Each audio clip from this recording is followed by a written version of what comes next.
ദൈവനാമത്തിന് മഹത്വമുണ്ടാകട്ടെ. നമുക്ക് വീണ്ടും പഠനത്തിനായിട്ട് ഒത്തുചേരുവാൻ ഇങ്ങനൊരു അവസരം കർത്താവ് തന്നല്ലോ. അതിനായിട്ട് കർത്താവിന് നന്ദി പറയുന്നു. കഴിഞ്ഞ ആഴ്ചയിൽ നമ്മൾ ചിന്തിച്ചത് വീണ്ടും ജനനം എന്ന വിഷയത്തെക്കുറിച്ചായിരുന്നു. പല ആളുകൾ അത് യൂട്യൂബിൽ ശ്രദ്ധിക്കുവാൻ സംഗതിയായി. അതിലെ ചില സഹോദരങ്ങൾ അതിലെ ചില ആശയങ്ങളോടുള്ള വിയോജിപ്പ്, വിമർശനം അവരെ ഒരു യൂട്യൂബ് വീഡിയോ ആയിട്ട് ഇടുകയുണ്ടായി. അപ്പോൾ അതിനെക്കുറിച്ച് ഒന്ന് രണ്ട് കാര്യങ്ങൾ ഞാൻ പറഞ്ഞ് ഇന്നത്തെ ക്ലാസ്സിലേക്ക് വരാം. വിമർശനം സ്വാഗതാർഹമാണ്. അതാണ് എനിക്ക് ആദ്യമേ പറയാനുള്ളത്. നമ്മളാരും വിമർശനങ്ങൾക്ക് അതീതരായിരിക്കുന്ന ആളുകളല്ല. അതുകൊണ്ട് നിങ്ങൾ വിമർശിക്കാനായിട്ട് മനസ്സ് വെച്ചതിൽ ഞാൻ നിങ്ങളെ അഭിനന്ദിക്കുന്നു. അതിന് സമയമെടുത്തതിലും എനിക്ക് നിങ്ങളോട് നന്ദിയാണ് ഉള്ളത്. വിമർശിക്കുവാനും വിമർശിക്കപ്പെടുവാനും ഒക്കെയുള്ള ഒരു മനസ്സും അതിനുള്ള ഒരു സാഹചര്യവും നമുക്ക് നിശ്ചയമായിട്ടും വേണം.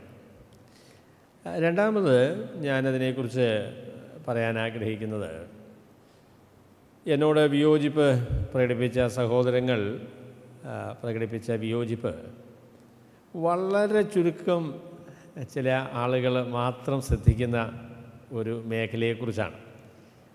പൊതുവായിട്ട് നമ്മളൊരു ക്ലാസ് എടുക്കുമ്പോൾ വളരെ വൈദഗ്ധ്യമേറിയ ആളുകൾ ചിന്തിക്കുകയും ചർച്ച ചെയ്യുകയും ചെയ്യുന്ന മേഖലയെക്കുറിച്ച് നമ്മൾ അങ്ങ് പരാമർശിക്കാറില്ല. ഇത് പൊതുവായിരിക്കുന്ന ഒരു ക്ലാസ് ആണല്ലോ. അപ്പം അതുകൊണ്ട് ഞാനവരെ ഹൈപ്പർ കാൽവിനിസ്റ്റുകൾ എന്ന് വിളിക്കും. ഹൈപ്പർ കാൽവിനിസ്റ്റുകൾ ആയിരിക്കുന്ന ചില സഹോദരങ്ങൾ അവർ പ്രകടിപ്പിച്ച ചില അഭിപ്രായ വ്യത്യാസങ്ങളാണ് ആ യൂട്യൂബിൽ എനിക്ക് ശ്രദ്ധിക്കാനായിട്ട് സാധിച്ചത്. അവരെ ഹൈപ്പർ കാൽവിനിസ്റ്റുകളെന്ന് വിളിക്കുകയില്ല, അതെനിക്കറിയാം.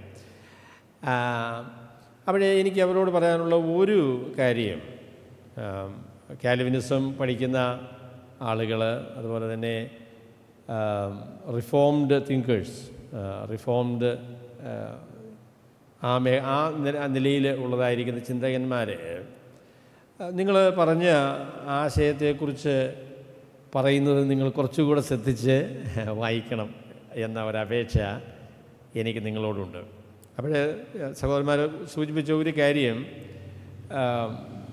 ആദ്യമേ വീണ്ടും ജനനമാണ്, പിന്നീടാണ് വിശ്വാസം. വീണ്ടും ജനനം എന്ന് പറയുന്നത് ദൈവം നമ്മളുടെ വിശ്വാസമൊന്നും പരിഗണിക്കാതെ നമുക്ക് നൽകുന്ന കാര്യമാണ് എന്ന നിലയിലാണ് അവരത് പറഞ്ഞത്. എന്നാൽ റിഫോംഡ് തിങ്കേഴ്സ് ആരും അങ്ങനെ പറയില്ല. അവർ പറയുന്ന കാര്യം, യഥാർത്ഥത്തിൽ സമയത്തിൽ വീണ്ടും ജനനം പിന്നീട് വിശ്വാസം എന്ന ഒരാശയം റിഫോംഡ് തിങ്കേഴ്സ് ആരും പറയില്ല. അവർ പറയുന്ന ആശയം യുക്തിതലത്തിൽ എങ്ങനെയാണ് ഇതിൻ്റെ ക്രമം എന്നുള്ള കാര്യത്തെക്കുറിച്ചാണ് പറയുന്നത്. റിഫോംഡ് തിങ്കേഴ്സ് എല്ലാം പറയുന്ന കാര്യം, ഞാൻ അവരോട് ആ വിഷയത്തിൽ യോജിക്കുന്നു. അതായത് വിശ്വാസവും വീണ്ടും ജനനവും ഒരേ സംഭവമാണ്. വിശ്വാസമില്ലാതെ വീണ്ടും ജനനമില്ല, വീണ്ടും ജനനമില്ലാതെ വിശ്വാസമില്ല. അപ്പോൾ അത് ഒരു സംഭവമാണ്, അതിനെ തമ്മിൽ വേർതിരിക്കാനായിട്ട് സാധിക്കുകയില്ല. അത് ഒരുമിച്ച് ബന്ധിച്ചിരിക്കുന്ന കാര്യമാണ് എന്നുള്ളതാണ് എല്ലാ ബൈബിൾ ഗൗരവമായി പഠിക്കുന്ന ദൈവമക്കളൊക്കെ പറയുന്ന കാര്യം. അതാ. പിന്നെ ഇതിൻ്റെ ലോജിക്കൽ ഓർഡർ എന്താണ് എന്നതിനെക്കുറിച്ചുള്ളതാണ് ചർച്ച. ഞാൻ പറയുന്നത് അത്രയും ആഴമായിട്ട് പറയാനായിട്ട് ഞാൻ വിചാരിച്ചില്ല. അത്രയും ഗൗരവമായി ഈ വിഷയത്തെക്കുറിച്ച് അങ്ങനെ അത്രയും വിശാലമായ വിശദമായ ഒരു പഠനമല്ല ഞാൻ ഉദ്ദേശിച്ചത്. അപ്പോൾ അതുകൊണ്ട് റിഫോംഡ് തിങ്കേഴ്സും പറയുന്ന ആ പ്രസ്താവന ഞാനും ആവർത്തിക്കുകയാണ്. വിശ്വാസവും വീണ്ടും ജനനവും തമ്മിൽ വേർപിരിക്കുവാൻ കഴിയാത്ത, ഒരുമിച്ച് നിൽക്കുന്ന ഒരേ സംഭവമാണ്. അതിനെ തമ്മിൽ വേർതിരിക്കാനായിട്ട് സാധിക്കില്ല. ലോജിക്കലി യുക്തിസഹമായ രീതിയിൽ ഒന്നിന് മുൻപിലാണോ എന്നൊക്കെ ഉള്ളതായിരിക്കുന്ന ചോദ്യങ്ങളുണ്ട്. എന്നാൽ ഞാൻ അതിനെക്കുറിച്ച് മനസ്സിലാക്കുന്ന ഒരു കാര്യം കൂടെ പറഞ്ഞ് ഞാൻ മുൻപോട്ട് പോകാം. ദൈവവചനത്തിലെ രണ്ട് കാര്യങ്ങൾ വളരെ വ്യക്തമാണ്. ഒന്ന്, നമുക്ക് രക്ഷയൊരുക്കുന്നത് ദൈവമാണ്, അല്ലെങ്കിൽ നമ്മുടെ രക്ഷയുടെ അടിസ്ഥാനമെന്ന് പറയുന്നത് ദൈവത്തിൻ്റെ കൃപയാണ് എന്ന കാര്യം വളരെ വ്യക്തമായ കാര്യമാണ്. രണ്ടാമത്, അതുപോലെ വ്യക്തമായിരിക്കുന്ന കാര്യം എന്നത് രക്ഷ സ്വീകരിക്കാനുള്ള വഴി എന്ന് പറയുന്നത് വിശ്വാസമാണ്. വിശ്വാസം കൂടാതെ ദൈവത്തെ പ്രസാദിപ്പിക്കുവാൻ ആർക്കും കഴിയുകയില്ല. ദൈവത്തിൻ്റെ അനുഗ്രഹങ്ങളും ദൈവം ഒരുക്കിയ ക്രമീകരണങ്ങളും എല്ലാം സ്വീകരിക്കുന്നത് വിശ്വാസം വഴിയാണ്. വിശ്വാസം കൂടാതെ ദൈവത്തിൻ്റെ ഒരു പ്രവർത്തനവും നമുക്ക് സ്വന്തമാക്കാനായിട്ട് സാധിക്കുകയില്ല എന്ന കാര്യമാണ് ദൈവത്തിന് വചനമായിരിക്കുന്ന വിശുദ്ധ ബൈബിൾ പറയുന്നത്.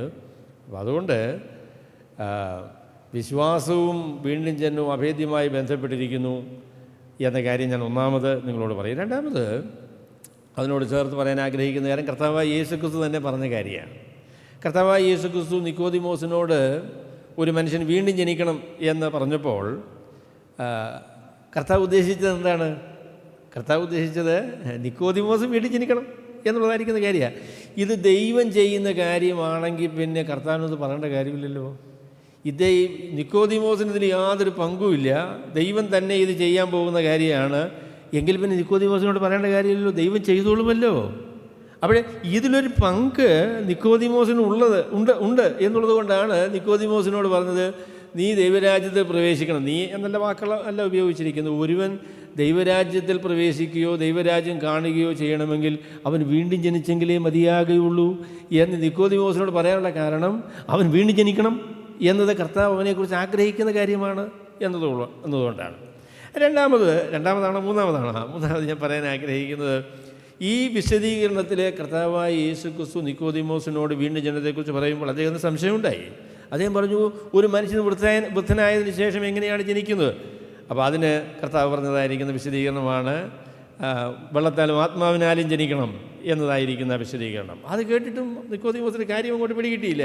ഇതെങ്ങനെ സംഭവിക്കും എന്നാണ് നിക്കോദിമോസ് ചോദിക്കുന്നത്. ആ ചോദ്യത്തിനുള്ള മറുപടിയാണ് തുറന്ന് കർത്താവ് പറയുന്ന കാര്യം. വീണ്ടും ജനനം എങ്ങനെയാണ് സംഭവിക്കുന്നത് എന്നതിനെ സംബന്ധിച്ച് കർത്താവ് നൽകുന്ന വിശദീകരണമാണ് തുടർന്നുള്ള വാക്യങ്ങൾ. ആ വാക്യത്തിൻ്റെ വിശദീകരണത്തിലാണ് കർത്താവ് പറഞ്ഞത്, മനുഷ്യപുത്രന് മോശ മരുഭൂമിയിൽ സർപ്പത്തെ ഉയർത്തതുപോലെ മനുഷ്യപുത്രനെ ഉയർത്തേണ്ടതാകുന്നു, അവനിൽ വിശ്വസിക്കുന്ന ഏവനും നിത്യജീവൻ പ്രാപിക്കേണ്ടതിന് തന്നെ. അപ്പോൾ വിശ്വാസം നിത്യജീവൻ പ്രാപിക്കുന്നതിന്, വീണ്ടും ജനിക്കുന്നതിന് ആവശ്യമാണ് എന്ന കാര്യമാണ് കർത്താവായ യേശുക്രിസ്തു പറഞ്ഞത് എന്നാണ് ഞാനതിൽ നിന്ന് മനസ്സിലാക്കുന്നത്. അതുപോലെ തന്നെ പിന്നെ സഹോദരങ്ങൾ ചൂണ്ടിക്കാണിച്ച് വേറെ ഒരു വേദഭാഗം എന്ന് പറയുന്നത് യോഹന്നാൻ്റെ സുവിശേഷം 1-ാമത്തെ അധ്യായത്തിൻ്റെ 13-ാം വാക്യമാണ്. പക്ഷേങ്കിൽ സ്നേഹിതന്മാരോട് ഞാൻ പറയാൻ ആഗ്രഹിക്കുന്നത്, 12-ാം വാക്യം കൂടെ വായിക്കണ്ടേ? 13 മാത്രം വായിച്ചപ്പോഴല്ലോ, നിങ്ങൾ 12-ാം വാക്യം വായിക്കണം. 12-ാം വാക്യം എന്താണ്? 12-ാമത്തെ വാക്യം എന്ന് പറയുന്നത്, അവനെ കൈക്കൊണ്ട് അവൻ്റെ നാമത്തിൽ വിശ്വസിക്കുന്ന ഏവർക്കും ദൈവമക്കളാകുവാൻ അവൻ അധികാരം കൊടുത്തു. അപ്പോൾ 12-ാമത്തെ വാക്യത്തിൽ വിശ്വസിച്ച് ദൈവമക്കളാകുന്നതിനെക്കുറിച്ചാണ് യോഹന്നാൻ നമ്മളോട് പറയുന്നത്. അതിന് ശേഷമാണ് പറഞ്ഞത്, അവർ ജഡത്തിൽ നിന്നല്ല, പുരുഷൻ്റെ ഇഷ്ടത്താലുമല്ല, അവർ ദൈവത്തിൽ നിന്നാണ് ജനിച്ചത് എന്നുള്ള കാര്യം. അപ്പോൾ വീണ്ടും ജനിച്ചത്, അല്ലെങ്കിൽ ആ ജനനത്തെ സംബന്ധിച്ച് യോഹന്നാൻ പറയുന്നത്, അവനെ കൈക്കൊണ്ട് അവൻ്റെ നാമത്തിൽ വിശ്വസിക്കുന്ന ഏവർക്കും ദൈവമക്കളാകുവാനുള്ള അധികാരം കൊടുത്തു. അതിനുശേഷമാണ് 13-ാമത്തെ വാക്യം. അപ്പം അതുകൊണ്ട് വിശ്വാസം കൂടാതെ ദൈവത്തിൻ്റെ പ്രവർത്തനങ്ങളെ ഒരു മനുഷ്യന് സ്വീകരിക്കാനായിട്ട് സാധിക്കുകയില്ല. വിശ്വാസം അടിസ്ഥാനപരമായി ദൈവ അനുഗ്രഹങ്ങളെയും ദൈവത്തിൻ്റെ പ്രവർത്തനങ്ങളെയും നമ്മുടെ ജീവിതത്തിൽ സ്വീകരിക്കുന്നതിനുള്ള മുഖാന്തരമാണ്. അതിനെ നമുക്ക് ഒഴിവാക്കാനായിട്ട് സാധിക്കുകയില്ല. പിന്നെ ലോജിക്കൽ ഓർഡറും എന്നൊക്കെ പറയുന്ന കാര്യമൊക്കെ അതവിടെ കിടക്കട്ടെ. ഏതായാലും വിശ്വാസം കൂടാതെ ദൈവത്തെ പ്രസാദിപ്പിക്കാൻ ആർക്കും സാധിക്കുകയില്ല. അപ്പോൾ അത്രയും പറഞ്ഞ് ഞാൻ ആ വിഷയം അങ്ങ് വിടാം. ഇനി നമുക്ക് ഇന്നത്തെ വിഷയത്തിലേക്ക് വരാം. ഞാൻ ഇന്ന് നിങ്ങളോട് പറയാൻ ആഗ്രഹിക്കുന്ന വിഷയം വിശ്വാസത്താലുള്ള നീതീകരണം എന്ന കാര്യമാണ്. വിശ്വാസത്താലുള്ള നീതീകരണം എന്ന കാര്യമാണ്. അപ്പോൾ രക്ഷയിൽ എന്താണ് സംഭവിക്കുന്നത് എന്നതിനെക്കുറിച്ച് നമ്മൾ പറഞ്ഞു വരികയാണ്. രക്ഷയിൽ സംഭവിക്കുന്ന വളരെ പ്രധാനപ്പെട്ടതായിരിക്കുന്ന ഒരു കാര്യം, അവർക്ക് ജീവൻ ലഭിക്കുന്നു, പുതിയ ജീവൻ ലഭിക്കുന്നു, പുതിയ തുടക്കം ലഭിക്കുന്നു, ദൈവത്തോടുള്ളതായിരിക്കുന്ന ബന്ധം ലഭിക്കുന്നു എന്നുള്ളതായിരിക്കുന്ന കാര്യം നമ്മൾ പറഞ്ഞു. അതിനുശേഷം നമുക്ക് വളരെ പ്രാധാന്യമേറി പറയാൻ കഴിയുന്ന ഒരു കാര്യമാണ് രക്ഷയിൽ സംഭവിക്കുന്ന നീതീകരണം എന്ന് പറയുന്ന കാര്യം. വിശ്വാസത്താലുള്ള നീതീകരണം എന്ന് പറയുക. ഇത് 15-ാം നൂറ്റാണ്ടിൽ ഏറ്റവും പ്രധാനപ്പെട്ട ഒരു ചർച്ചാ വിഷയമായിരുന്നു. മാർട്ടിൻ ലൂതർ, നവീകരണത്തിൻ്റെ പിതാവായിരിക്കുന്ന മാർട്ടിൻ ലൂതർ ഈ വിഷയത്തെക്കുറിച്ച് പറഞ്ഞത്, the church stands or falls on this doctrine. വിശ്വാസത്താലുള്ള നീതീകരണം എന്ന വിഷയത്തിലാണ് സഭ നിലനിൽക്കുന്നുവോ അതോ വീണിരിക്കുന്നുവോ എന്ന് നിർണ്ണയിക്കുന്നത് എന്നാണ് അദ്ദേഹം അതിനെക്കുറിച്ച് പറഞ്ഞത്. അപ്പോൾ അതീവ പ്രാധാന്യമേറിയ ഒരു വിഷയമാണ്, ഒരു ഉപദേശമാണ് വിശ്വാസത്താലുള്ള നീതീകരണം എന്ന് പറയുന്നത്. വേറൊരു പണ്ഡിതൻ അതിനെക്കുറിച്ച് പറഞ്ഞത്, വിശ്വാസത്താലുള്ള വെയിൻ ഗ്രൂഡം എന്ന് പറയുന്ന പണ്ഡിതൻ, അദ്ദേഹം പറഞ്ഞ പ്രസ്താവന എന്ന് പറയുന്നത്, നിങ്ങൾ സത്യസന്ധമായി വിശ്വാസത്താലുള്ള നീതീകരണം മനസ്സിലാക്കുന്നില്ല എങ്കിൽ നിങ്ങൾ സുവിശേഷം മനസ്സിലാക്കിയിട്ടില്ല എന്നാണ് അദ്ദേഹം പറഞ്ഞത്. If you don't understand justification by faith, you don't understand the gospel. നിങ്ങൾ വിശ്വാസത്താലുള്ള നീതീകരണം മനസ്സിലാക്കിയിട്ടില്ല എങ്കിൽ നിങ്ങൾ സുവിശേഷം മനസ്സിലാക്കിയിട്ടില്ല എന്നാണ് അദ്ദേഹം അതിനെക്കുറിച്ച് പറയുന്നത്. വിശ്വാസത്താലുള്ള നീതീകരണം എന്നുള്ളത് 15-ാം നൂറ്റാണ്ട് മുതൽ വിശ്വാസികൾക്ക് ഏറ്റവും പ്രധാനപ്പെട്ട പ്രിയങ്കരമായ ഒരു ഉപദേശമായിട്ടാണ് നിലനിന്നിട്ടുള്ളത്. ഈ അടുത്ത കാലങ്ങളിൽ ആ ഉപദേശത്തിന് നേരെ ചില ആക്രമണങ്ങളൊക്കെ ഉണ്ടായിട്ടുണ്ട്. അതിൽ പ്രമുഖനായിരിക്കുന്നയാൾ NT റൈറ്റ് എന്ന് പറയുന്ന ഒരു പണ്ഡിതനാണ്. അദ്ദേഹത്തോടൊപ്പം നിൽക്കുന്ന John DG done, Scott McKnight, അങ്ങനെയൊക്കെ പറയുന്ന കുറേ അങ്ങനെയുള്ള ചില പണ്ഡിതന്മാരൊക്കെ ഉണ്ട്. അവരൊക്കെ ഒരു പുതിയ ആശയം ഇതിനെക്കുറിച്ച് പറയുന്നുണ്ട്. ന്യൂ പോളൈൻ പെർസ്പെക്റ്റീവ് എന്നൊക്കെയാണ് അതിന് പറയുന്നത്. ഞാനതിലേക്കൊന്നും കടക്കാനായിട്ട് ആഗ്രഹിക്കുന്നില്ല. എന്നാൽ ദൈവമക്കൾ ഈ ആക്രമണത്തിൽ അല്ലെങ്കിൽ അവർ പറഞ്ഞതായിരിക്കുന്ന ഈ ആശയങ്ങളെ വളരെ വിദഗ്ധമായ രീതിയിൽ അവരതിനെ പരിശോധിക്കുകയും അതിന് വശം, അതിൻ്റെ ഈ പറഞ്ഞ കാര്യങ്ങൾ സ്വീകാര്യമല്ല എന്ന കാര്യം തെളിയിക്കുകയും ചെയ്തിട്ടുണ്ട്. ആ വിഷയത്തിൽ DA കാഴ്സൺ, അതുപോലെ തന്നെ തോമസ് ഷ്രൈനർ മുതലായിട്ടുള്ള പണ്ഡിതന്മാർ ആ വിഷയത്തിൽ വളരെ വൈദഗ്ധ്യം നേടിയിട്ടുള്ള ആളുകളാണ്. അപ്പം അതുകൊണ്ട് 15-ാം നൂറ്റാണ്ട് മുതൽ വിശ്വാസികൾ വിശ്വസിച്ചു വരുന്ന അടിസ്ഥാനപരമായിരിക്കുന്ന ഉപദേശമാണ് ഞാൻ നിങ്ങളോട് പറയാനായിട്ട് ആഗ്രഹിക്കുന്നത്. അപ്പോൾ അതിലെ ആദ്യത്തെ പ്രസ്താവന എന്ന് പറയുന്നത് നീതീകരണത്തിൻ്റെ അർത്ഥം എന്താണ് എന്നതാണ് ഞാൻ ആദ്യമേ പറയാൻ ആഗ്രഹിക്കുന്ന കാര്യം. What does it mean to be justified? നീതീകരിക്കപ്പെട്ടു എന്ന് പറഞ്ഞാൽ അതിൻ്റെ അർത്ഥം എന്താണ്? റോമാലേഖനം നിങ്ങൾ വായിക്കുമ്പോൾ റോമാലേഖനത്തിലെ വളരെ പ്രധാനപ്പെട്ട ആശയം, അല്ലെങ്കിൽ പറയാം ഏറ്റവും പ്രധാനപ്പെട്ട ആശയം, വിശ്വാസത്താലുള്ള നീതീകരണം എന്ന് പറയുന്ന കാര്യമാണ്. മാർട്ടിൻ ലൂതർ അതിനെക്കുറിച്ച് പറഞ്ഞത്, ആ ആശയം തനിക്ക് ഗ്രഹിക്കാനായിട്ട് കഴിഞ്ഞപ്പോൾ താൻ അന്ധകാരത്തിൽ നിന്ന് വെളിച്ചത്തിലേക്ക് നടന്നു വന്ന, നരകത്തിൽ നിന്ന് സ്വർഗത്തിലേക്ക് പ്രവേശിച്ച ഒരാനന്ദമാണ് തനിക്കുണ്ടായത് എന്നാണ് അദ്ദേഹം അതിനെക്കുറിച്ച് പറയുന്നത്. അപ്പോൾ അതീവ പ്രാധാന്യമുള്ളൊരു ഉപദേശമാണ് ഇത് എന്നാണ് ഞാൻ മുഖവുരയായിട്ട് പറഞ്ഞത്.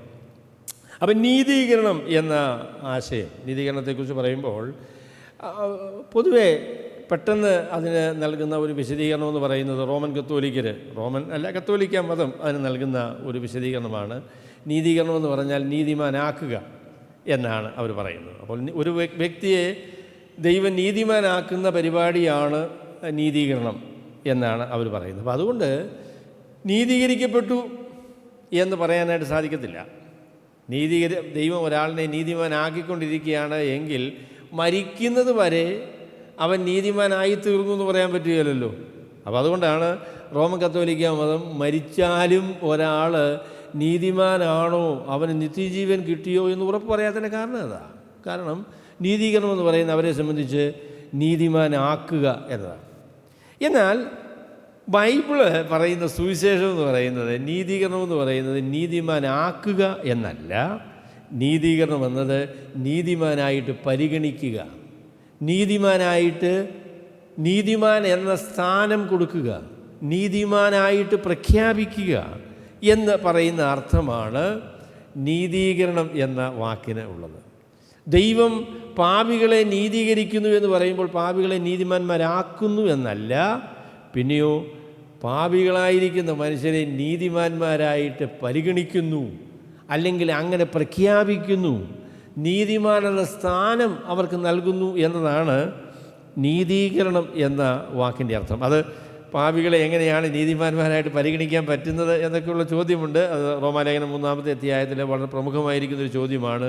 ദൈവം നീതീകരിക്കുന്ന ദൈവമാണ് എങ്കിൽ എങ്ങനെയാണ് നീതിമാനായിരിക്കുക എന്നതായിരിക്കുന്നൊരു ചോദ്യം അപ്പോസ്തലനായ പൗലോസ് റോമാലേഖനം 3-ാമത്തെ അധ്യായത്തിൽ ചോദിക്കുന്നുണ്ട്. താൻ നീതിമാനും തന്നിൽ വിശ്വസിക്കുന്നവരെ നീതീകരിക്കുന്നവനുമാണ് എന്ന് പറഞ്ഞാണ് റോമാലേഖനം 3-ാമത്തെ അധ്യായത്തിന് 26-ാമത്തെ വാക്യം അദ്ദേഹം അവസാനിപ്പിക്കുന്നത്. അപ്പോൾ ആ വിഷയത്തെക്കുറിച്ച് നമുക്ക് തുറന്ന് പറയാം. അപ്പോൾ നീതീകരിക്കുക എന്ന് പറഞ്ഞാൽ നീതിമാനാക്കുകയല്ല, നീതിമാനായിട്ട് പരിഗണിക്കുകയാണ്. ഞാൻ പഴയ നിയമത്തിലെ ഒരു വാക്യം ആദ്യം പ്രാരംഭമായിട്ട് വായിക്കാം, പിന്നീട് ഒരു പുതിയ നിയമത്തിലെ ഒരു വാക്യം വായിക്കാം. അത് ആവർത്തന പുസ്തകം 25-ാമത്തെ അധ്യായത്തിൻ്റെ 1-ാമത്തെ വാക്യമാണ്. ആവർത്തന പുസ്തകം 25-ാമത്തെ അധ്യായത്തിൻ്റെ 1-ാം വാക്യം. അതിൽ ഇങ്ങനെയാണ് മോശ പറയുന്നത്. 25-1 മനുഷ്യർക്ക് തമ്മിൽ വ്യവഹാരമുണ്ടായിട്ട് അവർ ന്യായാസനത്തിങ്കിൽ വരികയും അവർ കാര്യം വിസ്തരിക്കുകയും ചെയ്യുമ്പോൾ നീതിമാനെ നീതീകരിക്കുകയും കുറ്റക്കാരനെ കുറ്റം വിധിക്കുകയും വേണം. അതാണ് മോശ പറയുന്ന കാര്യം. ന്യായാസനത്തിങ്കിൽ ഇരിക്കുന്ന ഒരു ന്യായാധിപൻ അദ്ദേഹം ചെയ്യേണ്ട കാര്യം എന്താണെന്ന് ചോദിച്ചാൽ നീതിമാനെ എന്ത് ചെയ്യണം? നീതീകരിക്കണം. ദുഷ്ടനെ എന്ത് ചെയ്യണം? അദ്ദേഹത്തെ കുറ്റം വിധിക്കണം. ഒരു ജഡ്ജിയുടെ ജോലി എന്ന് പറയുന്നത് അതാണ്. ജഡ്ജിയുടെ ജോലി എന്ന് പറയുന്നത് അദ്ദേഹത്തിന് മുൻപിൽ വരുന്ന ഒരു മനുഷ്യൻ അദ്ദേഹം കുറ്റം ചെയ്തിട്ടുണ്ടോ കുറ്റം ചെയ്തിട്ടില്ലയോ എന്ന് കണ്ടുപിടിക്കണം. കുറ്റം ചെയ്തിട്ടില്ലെങ്കിൽ എന്ത് ചെയ്യണം? അദ്ദേഹത്തെ വെറുതെ വിടണം. കുറ്റം ചെയ്തിട്ടുണ്ടെങ്കിൽ എന്ത് ചെയ്യണം? അദ്ദേഹത്തെ ശിക്ഷിക്കണം. അതാണ് ജഡ്ജിയുടെ ജോലി എന്ന് പറയുന്നതാ. നീതിമാനെ എന്ത് ചെയ്യണം? നീതീകരിക്കണം. നീതിമാനെ നീതീകരിക്കണമെന്ന് പറഞ്ഞപ്പോൾ നീതിമാനാക്കണം എന്നല്ല. നീതിമാനായിരിക്കുന്ന വ്യക്തിയെ നീതിമാനാണ് എന്ന് പ്രഖ്യാപിക്കണം, അങ്ങനെ വിധിക്കണം, അങ്ങനെ ഒരു തീരുമാനത്തിൽ വരണം എന്നാണ് മോശ ന്യായാധിപന്മാരോട് പറയുന്നത്. നീതിമാനെ എന്ത് ചെയ്യണം? നീതീകരിക്കണം. ദുഷ്ടനെ എന്ത് ചെയ്യണം? അദ്ദേഹത്തെ കുറ്റം വിധിക്കണം. അതാണ് ഒരു ജഡ്ജിയുടെ ജോലി എന്ന് പറയുന്നത്. അതാണ്. അപ്പോൾ നീതിമാനെ നീതീകരിക്കുകയും ദുഷ്ടനെ ന്യായം വിധിക്കുകയും ചെയ്യുക എന്നത് ഒരു ജഡ്ജിയുടെ ജോലിയാണ്. നീതീകരിക്കുക എന്നത് നീതിമാനാക്കുകയല്ല. നീതീകരിക്കുക എന്ന് പറയുന്നത് നീതിമാനാണ് എന്ന് പ്രഖ്യാപിക്കുകയാണ്. ഒരു വ്യക്തി കുറ്റം ചെയ്തിട്ടില്ലാത്തയാളാണ് എങ്കിൽ കുറ്റം ചെയ്തിട്ടില്ല എന്ന് അദ്ദേഹത്തെക്കുറിച്ച് പറയുന്നതാണ്. അതാണ് നീതിപൂർവമായിരിക്കുന്ന ഒരു ന്യായാധിപൻ്റെ ജോലി. അതാണ്. എന്നാൽ കൈക്കൂലിയൊക്കെ വാങ്ങിച്ചതിന് ശേഷം നീതിമാനായിരിക്കുന്ന ആളിനെ കുറ്റക്കാരനായിട്ട് വിധിക്കുകയും കുറ്റക്കാരായിരിക്കുന്ന ആളുകളെ വെറുതെ വിടുകയും ഒക്കെ ചെയ്യുന്ന പരിപാടികളുണ്ട്. അത് അനീതിയാണ്, അന്യായമാണ്. അങ്ങനെയുള്ള ഒരുപാട് കോടതിയും പരിപാടികളും ഒക്കെ ഇന്ന് ലോകത്തിലുണ്ടെന്ന് നമുക്കറിയാം. അത് പാടില്ല. ദൈവ മക്കൾ അല്ലെങ്കിൽ ദൈവത്തെ ഭയപ്പെടുന്നതായിരിക്കുന്ന ആളുകൾ അവരുടെ ന്യായവിസ്താരത്തിൽ നീതിമാനെ നീതീകരിക്കുന്നവരും കുറ്റക്കാരെ കുറ്റം വിധിക്കുന്നവരുമായിരിക്കണം. അതിൽ പക്ഷം പിടിക്കാനായിട്ട് പാടില്ല എന്ന കാര്യമാണ് മോശ പറയുന്നത്. അപ്പോൾ അതുകൊണ്ട് അതിൽ നിന്ന് പഴയ നിയമത്തിൽ നിന്നൊരു കാര്യം പറയാം. നീതീകരിക്കുക എന്ന് പറഞ്ഞാൽ നീതിമാനാണെന്ന് പറയുക എന്നാണ്, അല്ലാതെ നീതിമാനാക്കുക അല്ല. ഒരാൾ വന്നു കഴിഞ്ഞപ്പോൾ ജഡ്ജിക്ക് ചെയ്യാൻ പറ്റില്ലല്ലോ, അയാളെ നീതിമാനാക്കി വിടാം. അതായത് കുറ്റക്കാരനായിട്ടാണ് വന്നേ, അദ്ദേഹത്തെ എന്ത് ചെയ്യാം? നമുക്ക് നീതിമാനാക്കാം. അതല്ല ജഡ്ജിയുടെ ജോലി. അതല്ല. അദ്ദേഹം കുറ്റക്കാരനാണോ അല്ലയോ എന്ന് കണ്ടുപിടിക്കുക എന്നുള്ളതാണ് അദ്ദേഹത്തിൻ്റെ ജോലി. നീതീകരിക്കുക എന്ന് പറഞ്ഞാൽ നീതിമാനാക്കുക എന്നല്ല, നീതിമാനാണ് എന്ന് പ്രഖ്യാപിക്കുകയാണ്. അതുപോലെ തന്നെ ലൂക്കോസിൻ്റെ സുവിശേഷം 7-ാമത്തെ അധ്യായത്തിൽ 29-ാമത്തെ വാക്യത്തിനും അതുപോലെ തന്നെ ലൂക്കോസിന് ശേഷം 18-ാമത്തെ അധ്യായത്തിലും പറയുന്ന കാര്യം കർത്താവ് പരീശന്മാരെക്കുറിച്ച് പറയുന്ന പ്രസ്താവനയാണ്. അവർ സ്വയം നീതീകരിക്കുന്ന ആളുകളാണ്. അവർ സ്വയം നീതീകരിക്കുന്ന ആളുകളാണ്. എന്നാൽ ദൈവത്തിന് മുൻപാകെ നിങ്ങളുടെ നീതീകരണം വിലപ്പോവുകയില്ല. നിങ്ങൾ സ്വയം നീതീകരിക്കുന്ന ആളുകളാണ്. നീതീകരിക്കുക എന്ന് പറയുന്നത് കുറ്റമായിട്ടാണ് കർത്താവ് പറഞ്ഞത് കേട്ടോ. നീതീകരിക്കുക എന്ന് പറഞ്ഞാൽ എന്താ? ഒരാൾ നീതിമാനാകുക ആണ് എങ്കിൽ ഒരാൾ നീതിമാനാകാനായിട്ട് പരിശ്രമിക്കുന്നത് കുറ്റമാണോ? ഒരിക്കലും അല്ലല്ലോ. നീതീകരിക്കുക എന്ന് പറഞ്ഞാൽ നീതിമാനാകുക എന്നല്ല, പിന്നെയോ നീതിമാനാണ് എന്ന് അവകാശപ്പെടുക എന്നാണ് അതിൻ്റെ അർത്ഥം. കുറ്റം ചെയ്തതിന് ശേഷവും പാപം ചെയ്തതിന് ശേഷവും താൻ കുറ്റക്കാരനല്ല, താൻ നീതിമാനാണ് എന്ന് നടിക്കുകയും അങ്ങനെ അവകാശപ്പെടുകയും അങ്ങനെ തങ്ങളെക്കുറിച്ച് വിചാരിക്കുകയും ചെയ്യുന്ന ആ സമീപനത്തെയാണെന്ന് പറയുന്നത് സ്വയം നീതി എന്ന് പറയും, സ്വയം നീതീകരിക്കുക എന്ന് പറയുന്ന കാര്യം. നമ്മുടെ വർത്തമാനത്തിൽ, നമ്മുടെ സംഭാഷണങ്ങളിൽ ആ വാക്ക് ഉപയോഗിക്കാറുണ്ട്. നമ്മളൊരാൾ കുറ്റക്കാരനാണ് എങ്കിൽ അദ്ദേഹം തൻ്റെ കുറ്റത്തെ ന്യായീകരിച്ചുകൊണ്ട് സംസാരിക്കുമ്പോൾ നമ്മളെന്ത് പറയും? നീ നീതീകരിക്കുകയൊന്നും വേണ്ട എന്ന് പറയും. നീ നീതീകരിക്കുകയൊന്നും വേണ്ട, നീ നീതിമാനാണ് എന്ന് അവകാശപ്പെടേണ്ട, നീ ചെയ്തത് കുറ്റമാണ് എന്നാണ് നമ്മൾ അദ്ദേഹത്തോട് പറയുന്നത്. അപ്പോൾ അതുകൊണ്ട് നീതീകരിക്കുക എന്നുള്ള വാക്ക് നിങ്ങൾ ആകമാനമായി ബൈബിളിൽ നോക്കിയാൽ നീതീകരിക്കുക എന്ന വാക്കിൻ്റെ അർത്ഥം നീതിമാനാക്കുക എന്നല്ല, നീതിമാനായിട്ട് പ്രഖ്യാപിക്കുക, നീതിമാനായിട്ട് പരിഗണിക്കുക എന്നാണ്. അപ്പോൾ അതിനോട് ചേർത്ത് ഞാൻ പറയാൻ ആഗ്രഹിക്കുന്ന കാര്യം, അപ്പോൾ ഒന്നാമത്തെ പ്രസ്താവനയോട് ചേർത്ത് പറയുന്നത് A, B എന്ന് നിങ്ങൾ എടുത്തോളൂ. B രണ്ടാമത് പറയാൻ ആഗ്രഹിക്കുന്ന കാര്യം, ഈ നീതീകരിക്കുക എന്ന് പറയുന്നത് ഒരു ലീഗൽ അല്ലെങ്കിൽ നിയമപരമായ ഒരു കാര്യമാണ്. അല്ലാതെ അത് ആ വ്യക്തിയുടെ വ്യക്തിപരമായ ആന്തരികമായ അവസ്ഥയെക്കുറിച്ചുള്ള ഒരു കാര്യമല്ല. നീതീകരിക്കുക ഇറ്റ്സ് എ ഫൊറൻസിക് എന്ന് പറയും, ഇംഗ്ലീഷിൽ അതിന് ഫൊറൻസിക് എന്ന് പറയും. ഇതൊരു പ്രഖ്യാപനമാണ്, ആ വ്യക്തിയെ സംബന്ധിച്ച് നടത്തുന്ന ഒരു പ്രഖ്യാപനമാണ്. അതൊരു ആന്തരിക രൂപാന്തരം എന്ന നിലയിലല്ല അതിനെക്കുറിച്ച് പറയുന്നത്. അത് അദ്ദേഹത്തെക്കുറിച്ച് അദ്ദേഹത്തിന് നൽകുന്ന ഒരു സ്ഥാനമാണ്. കുറ്റം ചെയ്യാത്ത ഒരാളാണ് എങ്കിൽ അദ്ദേഹം കുറ്റം ചെയ്യാത്തയാളാണ് എന്ന് അദ്ദേഹത്തെക്കുറിച്ച് പ്രഖ്യാപിക്കുന്നു. അങ്ങനെ ഒരു നിലപാട് അദ്ദേഹത്തെക്കുറിച്ച് നമ്മൾ സ്വീകരിക്കുന്നു. അത് അദ്ദേഹത്തെ സംബന്ധിച്ച്, അദ്ദേഹത്തിൻ്റെ ഭാവിയെ സംബന്ധിച്ചത് ബാധകമാണ് എങ്കിലും അദ്ദേഹത്തിന് ആന്തരികമായ രീതിയിൽ അത് വ്യതിയാനമൊന്നും വരുത്തില്ല. സന്തോഷം വരുത്തുന്നുള്ള കാര്യം ശരിയാ. നീതിമാനാണെങ്കിൽ നീതിമാനായിട്ട് പരിഗണിക്കുന്നു, നീതിമാനല്ലെങ്കിൽ നീതിമാനല്ലെന്ന് പരിഗണിക്കുന്നു. അപ്പോൾ അത് ആന്തരികമായ രീതിയിൽ വ്യതിയാനങ്ങൾ വരുത്തുന്ന ഒരു കാര്യമല്ല. അത് നിയമപരമായ ഒരു പ്രഖ്യാപനമാണ്. അതൊരു സ്ഥാനമാണ്. അത് അനുഭവമല്ല, അത് സ്ഥാനമാണ്. നീതീകരണം എന്നത് അനുഭവമല്ല, നീതീകരണം എന്ന് പറയുന്നത് സ്ഥാനമാണ്. അപ്പോൾ എൻ്റെ അനുഭവത്തിൽ ഞാൻ നീതിമാനായിത്തീരുക എന്ന് പറയുന്ന കാര്യമല്ല, എൻ്റെ സ്ഥാനമായിട്ട് നീതിമാനാണ് എന്ന ആ നില, ആ സ്ഥാനം എനിക്ക് ലഭിക്കുകയാണ്. നീതീകരണം എന്ന പ്രഖ്യാപനത്തിലൂടെ എനിക്ക് ആ സ്ഥാനം ലഭിക്കുകയാണ് ചെയ്യുന്നത്. അപ്പോൾ അതിനോട് ചേർത്ത് പറയാൻ സാധിക്കുന്ന വേറെ ഒരു കാര്യം, അതിനോട് ചേർത്ത് പറയാൻ കഴിയുന്ന കാര്യം, നീതീകരണം എന്ന് പറയുന്നത് ഇംപ്യൂട്ടഡ് റൈറ്റ്യസ്നെസ്സാണ്, അല്ലെങ്കിൽ നീതി കണക്കിട്ടാണ് നീതിമാനായിട്ട് പ്രഖ്യാപിക്കുന്നത്. അപ്പോൾ അവിടെയാണ് നമ്മൾ നേരത്തെ പറഞ്ഞ ആ പ്രശ്നത്തിന് പരിഹാരം വരുന്നത്.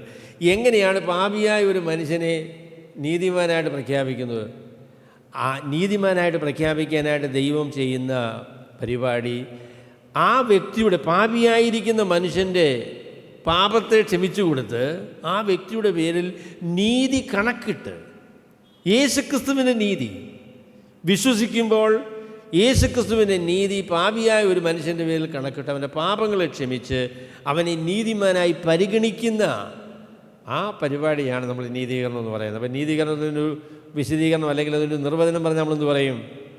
പാപിയായിരിക്കുന്ന ഒരു മനുഷ്യൻ കർത്താവായ യേശുക്രിസ്തുവിൽ വിശ്വസിക്കുമ്പോൾ അവൻ്റെ വിശ്വാസ മുഖാന്തിരമായി ദൈവം അവൻ്റെ പാപങ്ങളെ ക്ഷമിച്ചു കൊടുക്കുകയും കർത്താവായ യേശുക്രിസ്തുവിൻ്റെ നീതി ആ വ്യക്തിയുടെ പേരിൽ കണക്കിട്ട് അദ്ദേഹത്തെ നീതിമാനായി പ്രഖ്യാപിക്കുകയും ചെയ്യുന്ന ദൈവിക പ്രഖ്യാപനത്തെയാണ് നമ്മൾ നീതീകരണം എന്ന് വിളിക്കുന്നത്. അപ്പോൾ പാപിയായിരിക്കുന്ന ഒരു മനുഷ്യൻ കർത്താവായ യേശുക്രിസ്തുവിൽ വിശ്വസിക്കുമ്പോൾ ദൈവം അവൻ്റെ പാപങ്ങളെ ക്ഷമിച്ചു കൊടുക്കുകയും കർത്താവായ യേശുക്രിസ്തുവിൻ്റെ നീതി അവൻ്റെ പേരിൽ കണക്കിട്ട് അവനെ നീതിമാനാണ് എന്ന് പ്രഖ്യാപിക്കുകയും ചെയ്യുന്ന ദൈവിക പ്രഖ്യാപനത്തെയാണ് നമ്മൾ നീതീകരണം എന്ന് പറയുന്നത്. അപ്പോൾ നീതീകരണത്തെക്കുറിച്ച് നമ്മൾ പറയുമ്പോൾ പറയും, നീതീകരണം എന്നുള്ളത് കണക്കിടപ്പെട്ട നീതിയാണ്. Imputed righteousness, not imparted righteousness. നീതി പകരുകയല്ല, നീതി കണക്കിടുകയാണ് ചെയ്യുന്നത്. ഒരു വ്യക്തിയുടെ ജീവിതത്തിലേക്ക് ദൈവം നീതി, അതിന് കത്തോലിക്കയുടെ ഭാഷ പറയുകയാണെങ്കിൽ പറയും ഇൻഫ്യൂസ്ഡ് റൈറ്റ്യസ്നെസ് എന്ന് പറയും. Infusion of righteousness. ദൈവത്തിൻ്റെ നീതി ഇങ്ങനെ മനുഷ്യൻ്റെ ജീവിതത്തിലേക്ക് കോരി ഒഴിച്ചു കൊടുത്ത് ആ നീതി വളർന്ന് വളർന്ന് വളർന്ന് വളർന്ന് അവസാനം നീതിമാനാണ് എന്നുള്ള നിലയിലേക്ക് വരും എന്നാണ് അവർ പറയുന്നത്. അതുകൊണ്ട് ഇവിടെ വെച്ച് സാധിച്ചില്ലെങ്കിൽ പർഗറ്ററിയിലിട്ട് കറക്കി ആ നീതിയെല്ലാം കൊണ്ട് അവസാനം ശരിയാക്കി അവനെ മുന്നോട്ട് കൊണ്ടുപോകാം. അതുകൊണ്ടാണ് മരിച്ചതിന് ശേഷം അവന് വേണ്ടി പ്രാർത്ഥിക്കേണ്ട ഗതികേടൊക്കെ വരുന്നതിൻ്റെ കാര്യം അതാണ്. കാരണം ചോദിച്ചാൽ അവരെ സംബന്ധിച്ച് നീതീകരണം എന്ന് പറയുന്നത് നീതിയുടെ പകർച്ചയാണ്. നീതി ആ വ്യക്തിയിലേക്ക് ഒഴിച്ചു കൊടുക്കുകയാണ്. എന്നാൽ ബൈബിളിൻ്റെ ആശയമനുസരിച്ച്, അപ്പോസ്തലനായ പൗലോസ് പറയുന്ന ആശയമനുസരിച്ച്, റോമാലേഖനത്തിൻ്റെ ആശയമനുസരിച്ച് നീതീകരണം എന്ന് പറയുന്നത് നീതി പകർന്നു കൊടുക്കുന്നതല്ല, നീതി കണക്കിടുന്നതാണ്. വരവ് വെച്ച് കൊടുക്കുന്നതാണ്, അക്കൗണ്ടിലേക്ക് ഇട്ട് കൊടുക്കുന്നതാണ്.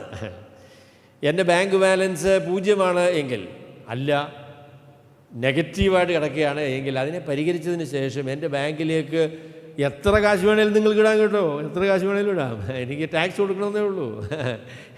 കർത്താവ് ഇടുമ്പം അതിനുള്ള പ്രശ്നങ്ങളൊന്നുമില്ല കേട്ടോ. അപ്പം നമ്മളുടെ കണക്കിലേക്ക്, നമ്മളുടെ അക്കൗണ്ടിലേക്ക് യേശുക്രിസ്തുവിൻ്റെ പേരിലുള്ള സകല നീതിയും ആ അക്കൗണ്ടിലേക്ക് ഇട്ട്, ആ അക്കൗണ്ടിലേക്ക് വരവ് വെച്ച്, ആ ട്രാൻസാക്ഷൻ്റെ അടിസ്ഥാനത്തിൽ ദൈവം നമ്മളെ നീതിമാന്മാരായിട്ട് പരിഗണിക്കുന്നതിനെയാണ് നമ്മൾ നീതീകരണം എന്ന് പറയുന്നത്. എന്നാൽ നീതി പകരുന്നൊരു പരിപാടി ഉണ്ട് കേട്ടോ, നീതി പകരുന്നൊരു പരിപാടിയുണ്ട്.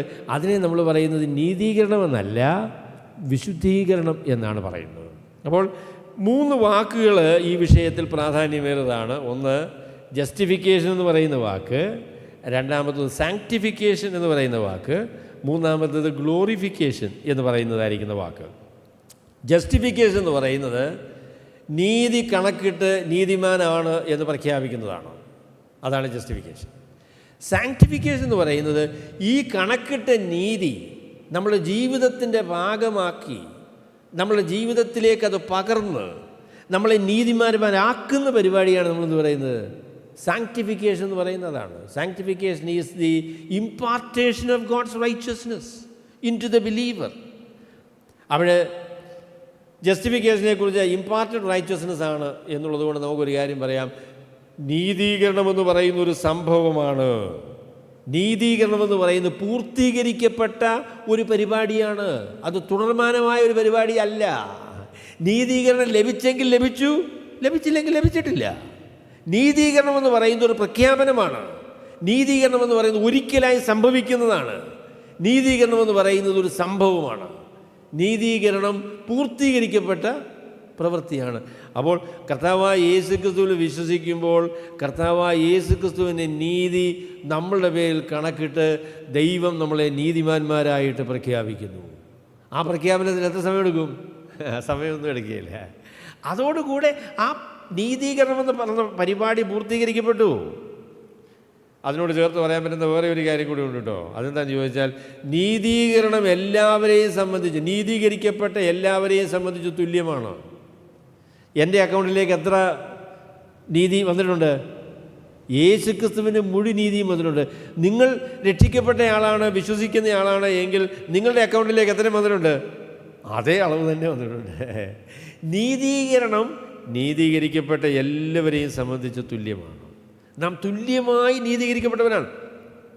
ദൈവത്തിന് മുൻപാകെ നമുക്ക് നിൽക്കാനുള്ള യോഗ്യത നൽകുന്നത് നീതീകരണമാണ്. ദൈവത്തിന് മുൻപിൽ നിൽക്കാനുള്ള യോഗ്യത എന്താ? ദൈവത്തിന് മുൻപിൽ നിൽക്കാനുള്ള യോഗ്യത എന്ന് പറയുന്നത് പൂർണ്ണതയാണ്. ഒരു പാപം ദൈവം സമ്മതിച്ചു തന്നാൽ, ഒരു പാപം ദൈവം സമ്മതിച്ചു തന്നാൽ, അല്ലെങ്കിൽ ദൈവം പറഞ്ഞ ഒരു കാര്യം നമ്മൾ ഒഴിവാക്കിയാൽ നമ്മൾക്ക് ദൈവസന്നിധിയിൽ നിൽക്കാനായിട്ട് സാധിക്കില്ല. ഉദാഹരണം പറയുമല്ലോ, ആദാം എത്ര പാപം ചെയ്ത് കഴിഞ്ഞിട്ടാണ് പുള്ളിക്ക് ഏദൻ തോട്ടത്തിൽ നിന്ന് പുറത്തു പോകേണ്ടി വന്നത്? 10 പാപം അല്ലേ? ഇല്ലതേ, ഒരു പാപം മതിയാകും. ഒരു പാപം. ദൈവത്തിൻ്റെ മുൻപാകെ ഉള്ള മനുഷ്യൻ്റെ നിലപാടിന്, ദൈവവുമായുള്ള ബന്ധത്തിന്, ദൈവസന്നിധി നിൽക്കുവാനുള്ള യോഗ്യത എന്ന് പറയുന്നത് 100%. അത് കർത്താവായ യേശുക്രിസ്തുവിൻ്റെ പൂർണ്ണതയല്ലാതെ മറ്റൊന്നുകൊണ്ടും നമുക്ക് ആ നിലയിലേക്ക് എത്തിച്ചേരാൻ പറ്റുകയില്ല. യേശുക്രിസ്തുവിൻ്റെ മുഴുവൻ നീതിയും ദൈവം നമ്മളെ പേരിൽ കണക്കിടുന്നത് കൊണ്ടാണ് ദൈവസന്നിധിയിൽ നമുക്ക് നിൽക്കുവാനായിട്ട് സാധിക്കുന്നത്. അല്ലാതെ മറ്റൊരു രീതിയിൽ സാധിക്കില്ല. That is why we so desperately need Jesus. കർത്താവായ യേശുക്രിസ്തുവിനെ നമുക്ക് ആവശ്യമായിരിക്കുന്നതിൻ്റെ കാരണം അതാണ്. യേശുക്രിസ്തുവിനെ കൂടാതെ, യേശുക്രിസ്തുവിൻ്റെ മുഴുവൻ നീതി കൂടാതെ ഒരു വ്യക്തിക്കും ദൈവസന്നിധിയിൽ നിൽക്കാനായിട്ട് സാധിക്കില്ല. അവൻ എത്ര ഭക്തനായി നടിച്ചാലും, എത്ര ഭക്തനാണ് എന്ന് അവകാശപ്പെട്ടാലും ദൈവത്തിന് മുൻപാകെ സ്വീകാര്യനല്ല. ദൈവം സ്വീകരിക്കുന്ന ഒരേ ഒരു വ്യക്തിയേ ഉള്ളൂ, അത് കർത്താവായ യേശുക്രിസ്തുവാണ്. ആ കർത്താവായ യേശുക്രിസ്തു നമുക്ക് പകരമായി തീരുമ്പോൾ, എൻ്റെ സ്ഥാനം യേശുക്രിസ്തു ഏറ്റെടുക്കുകയും യേശുക്രിസ്തുവിൻ്റെ സ്ഥാനം എനിക്ക് തരികയും ചെയ്യുമ്പോൾ, ആ നിലയിൽ മാത്രമേ എനിക്ക് ദൈവത്തിന് മുൻപാകെ നിൽക്കുവാനായിട്ട് സാധിക്കുകയുള്ളൂ. മറ്റൊരു നിലയിലും നമുക്ക് ദൈവത്തിന് മുൻപാകെ നിൽക്കാൻ പറ്റുകയില്ല. I so desperately need Christ.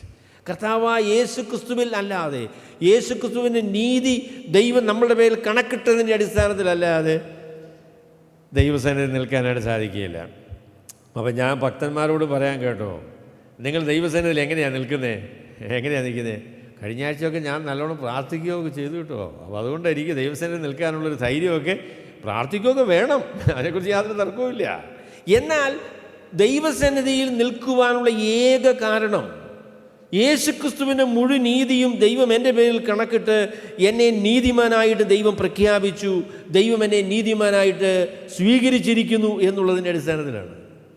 അതല്ലാതെ വേറെ ഒരു നിലയിലും എനിക്ക് ദൈവസന്നിധിയിൽ നിൽക്കാൻ സാധിക്കില്ല.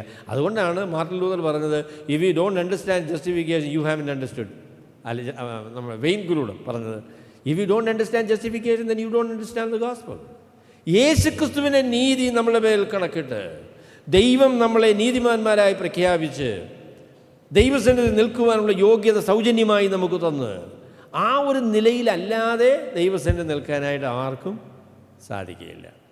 അപ്പോൾ നീതീകരണം എന്ന് പറയുന്നൊരു സംഭവമാണ്. നിങ്ങൾ നീതീകരിക്കപ്പെട്ട ആളാണോ? നിങ്ങൾക്ക് യേശുക്രിസ്തുവിൻ്റെ പേരിലുള്ള നീതി നിങ്ങളുടെ പേരിൽ കണക്കിട്ടു എന്നുള്ളതായിരിക്കുന്ന ഉറപ്പുണ്ടോ?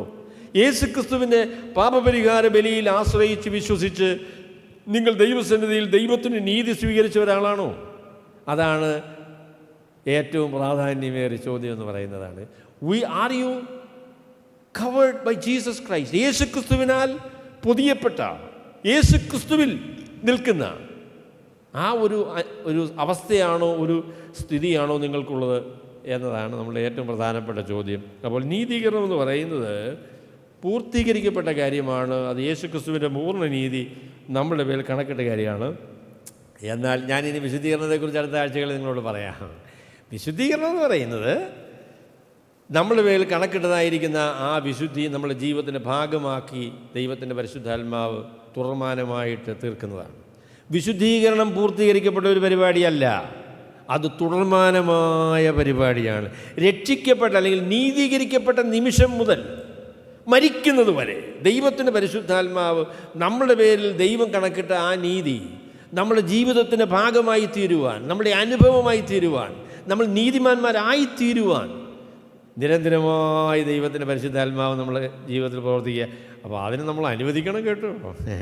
അപ്പോൾ അതുകൊണ്ട് വിശുദ്ധീകരണം എല്ലാവരെയും സംബന്ധിച്ച് തുല്യമല്ല. വിശുദ്ധീകരണത്തിൻ്റെ കാര്യത്തിൽ മനുഷ്യർ തമ്മിൽ വ്യത്യാസമുണ്ട്. രക്ഷിക്കപ്പെട്ട വിശ്വാസികൾ പലരും പല തട്ടുകളിലാണ് അവരുടെ വിശുദ്ധ ജീവിതത്തെ സംബന്ധിച്ച് ജീവിക്കുന്നത്. ദൈവത്തോടുള്ളതായിരിക്കുന്ന ബന്ധം, ദൈവത്തോടുള്ളതായിരിക്കുന്ന സ്നേഹം, ദൈവത്തെ അനുസരിക്കാനുള്ളതായിരിക്കുന്ന മനസ്സ്, ദൈവത്തിൻ്റെ പരിശുദ്ധാത്മാവിന് വിധേയപ്പെടുന്നത്, സുവിശേഷത്തെക്കുറിച്ചുള്ളതായിരിക്കുന്ന ഈ അറിവ്, ഇതെല്ലാം ഈ വിശുദ്ധീകരണത്തിൻ്റെ കാര്യത്തിൽ വളരെ പ്രധാനപ്പെട്ടതായിരിക്കുന്ന കാര്യമാണ്. അപ്പോൾ ഞാൻ നിങ്ങളോട് ചോദിക്കും, നിങ്ങൾ വിശുദ്ധിയുടെ പാതയിൽ എത്രത്തോളം പുരോഗമിച്ചിട്ടുണ്ട്?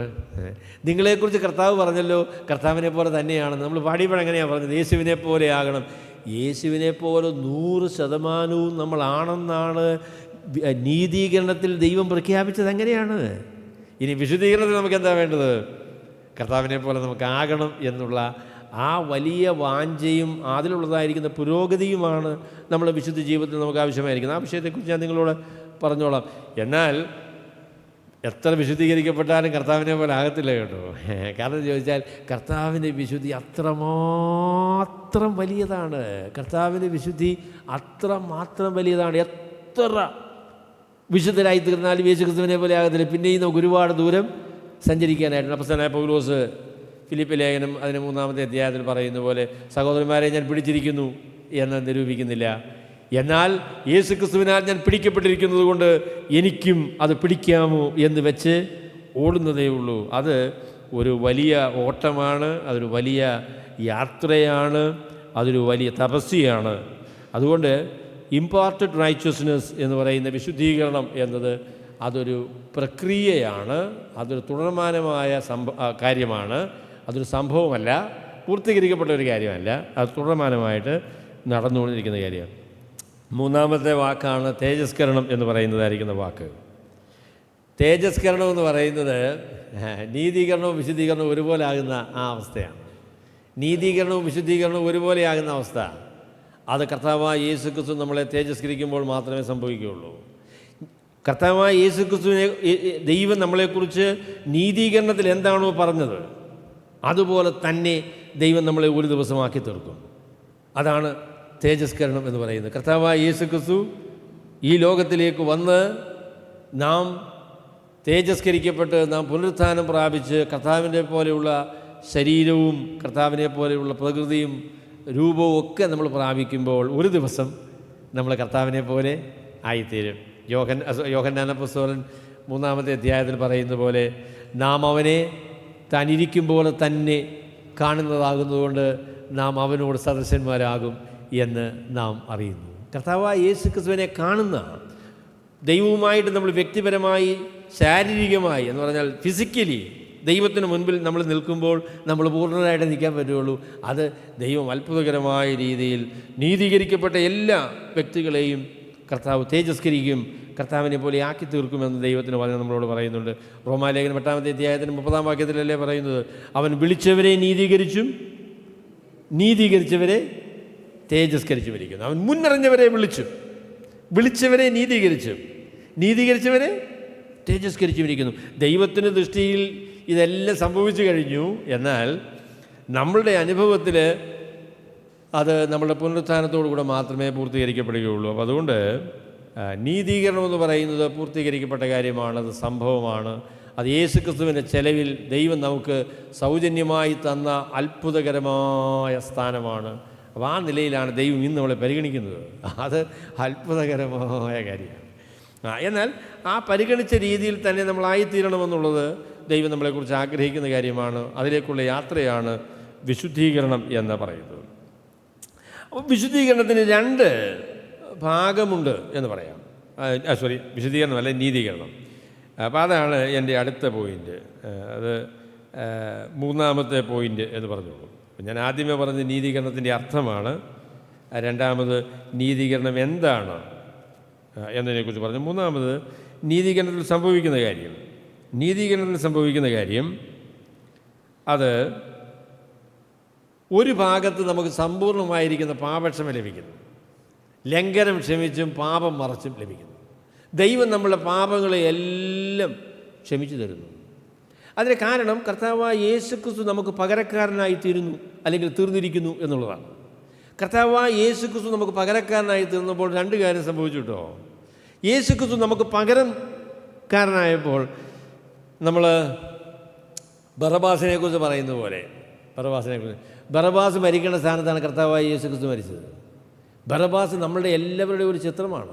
നാം മരിക്കേണ്ട സ്ഥാനത്താണ് കർത്താവായ യേശുക്രിസ്തു മരിച്ചത്. യേശുക്രിസ്തു മരിക്കാനുള്ള കാരണം നമ്മളുടെ പാപങ്ങൾ യേശുക്രിസ്തുവിൻ്റെ മേൽ ചുമത്തി അവൻ നമുക്ക് പകരം നിന്നു എന്നുള്ളത് കൊണ്ടാണ് കർത്താവായ യേശുക്രിസ്തു നമുക്ക് വേണ്ടി മരിക്കേണ്ടി വന്നതുകൊണ്ടാണ്. അപ്പം നമ്മുടെ പാപങ്ങൾ, നമ്മളുടെ കുറ്റം കർത്താവായ യേശുക്രിസ്തുവിൻ്റെ മേൽ ദൈവം ചുമത്തി. അവൻ നമുക്ക് പകരക്കാരനായി മരിച്ചു, അടക്കപ്പെട്ടു, ഉയർത്തെഴുന്നേറ്റു. അതുകൊണ്ട് നമ്മുടെ പാപങ്ങൾക്ക് എല്ലാം പരിഹാരം വന്നു. പാപത്തിന് ദൈവം വിധിച്ചതായ പൂർണ്ണ ശിക്ഷ കർത്താവായ യേശുക്രിസ്തു നമുക്ക് വേണ്ടി ഏറ്റെടുത്തു. അവൻ നമുക്ക് വേണ്ടി ആ പാപത്തിന് ശിക്ഷ വഹിച്ചു, അത് പൂർത്തീകരിച്ചു. അപ്പം അതുകൊണ്ട് ഇനിയും യേശുക്രിസ്തുവിൽ വിശ്വസിക്കുന്ന ഒരാളിന് പാപത്തിൻ്റെ ശിക്ഷ ഉണ്ടാവുകയില്ല. അത് എത്ര അത്ഭുതകരമായ സുവിശേഷമാണ്, എത്ര അത്ഭുതകരമായ സന്ദേശമാണ്.